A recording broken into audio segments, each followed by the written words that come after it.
Hello friends, my self S के शर्मा। आप देख रहे हैं YouTube channel learn to do coding, जिसमें मैं आपको सिखा रहा हूँ सी लैंग्वेज। और आज है program number 5, converting total days into number of years, number of months and remaining days. ये इसका टॉपिक है। इससे पहले कि इस प्रोग्राम को शुरू करें, मेरी आपसे रिक्वेस्ट है, यदि अभी तक आपने इस चैनल को सब्सक्राइब नहीं किया है तो सब्सक्राइब कर लें और बेल आइकन भी प्रेस कर दें, ताकि आने वाली सभी वीडियोज़ की नोटिफिकेशन आपको मिलती रहें।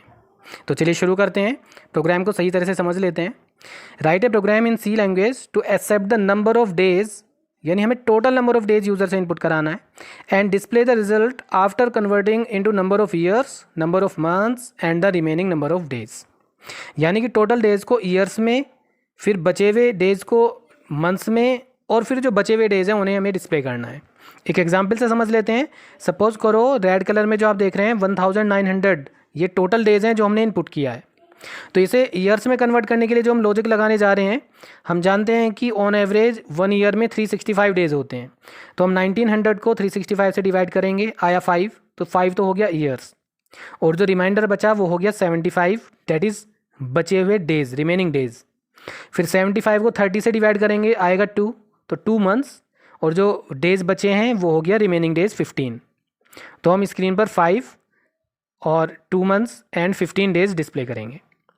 वैसे मंथ्स में किसी में 30, किसी में 31 या 28 या 29 डेज भी होते हैं, लेकिन जब इस तरह के प्रोग्राम बनाए जाते हैं जिसमें एग्जैक्टली क्वेश्चन में कुछ ना दिया हो, तो हम on average 30 days per month मान के चलते हैं। तो चलिए शुरू करते हैं। यह इसका प्रोग्राम। इसको सही तरह से समझाने के लिए मैं इसे टर्बो सी में ले चलता हूँ। मैंने टर्बो सी में ऑलरेडी ये टाइप किया हुआ है, तो देखिए प्रोग्राम स्क्रीन पे आ गया। इसे समझते हैं। मैंने यहाँ पर कुल 5 वेरिएबल्स लिए हैं। इंट टाइप के टोटल डेज जो हम यूज़र से इनपुट करेंगे, वाई में नंबर ऑफ़ ईयर्स स्टोर करेंगे, नंबर ऑफ़ मंथ्स करेंगे, डी में नंबर ऑफ़ रिमेनिंग डेज करेंगे, और एक टेम्परेरी वेरिएबल की ज़रूरत है, टेम्प नाम से हमने ये वेरिएबल और ले लिया। सबसे पहले हम इनपुट का काम करते हैं। तो प्रिंटएफ को देखें, enter number of total number of days, ये स्क्रीन पे डिस्प्ले हो जाएगा।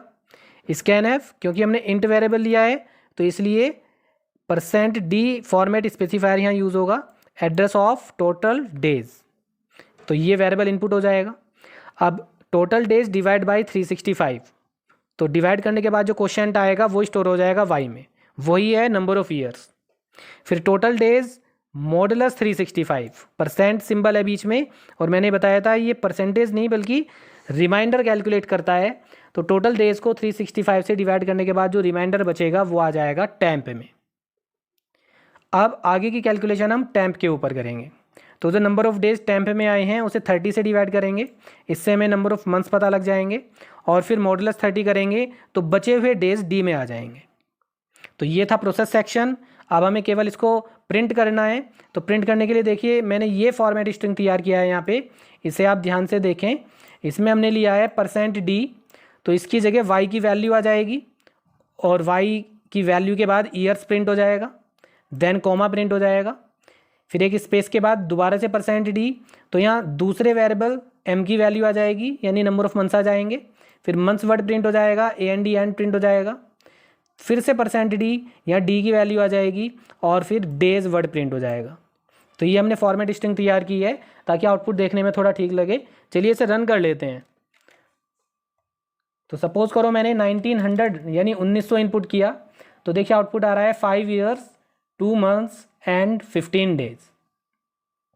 तो इस तरह से टोटल नंबर ऑफ डेज जो 1900 थे वो 5 ईयर्स 2 मंथ्स और 15 डेज के इक्वल होता है। यही हमें प्रोग्राम के अकॉर्डिंग करना था।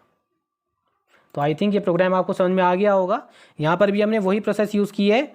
सबसे पहले input section, then processing section, and then output section.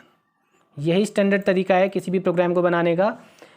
एक चीज़ और नोटिस करें, इस प्रोग्राम में मैंने जो हेडर फाइल सबसे ऊपर इंक्लूड की है stdio.h, मैंने उसे कैपिटल लेटर में टाइप किया है, और बिना किसी एरर के प्रोग्राम रन हो रहा है।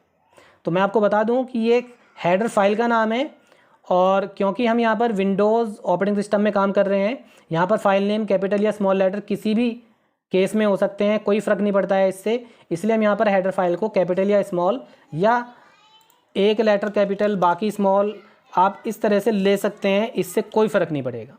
देखिए मैं रन करके दिखा देता हूँ। 20,000 लिया मैंने, तो वो उस हिसाब से नंबर ऑफ़ ईयर्स मंथ्स और डेज दिखा रहा है। कोई एरर नहीं आ रही है, प्रोग्राम रन हो रहा है, इसका मतलब हेडर फाइल नेम आप किसी भी केस में ले सकते हैं। लेकिन यदि ये प्रोग्राम आप यूनिक्स या लिनक्स ऑपरेटिंग सिस्टम पे बना रहे हैं या कुछ ऐसे ऑपरेटिंग सिस्टम में बना रहे हैं जहाँ पर फाइल नेम भी केस सेंसिटिव होते हैं, तो फिर आपको स्मॉल लेटर में ही हेडर फाइल नेम लेना पड़ेगा।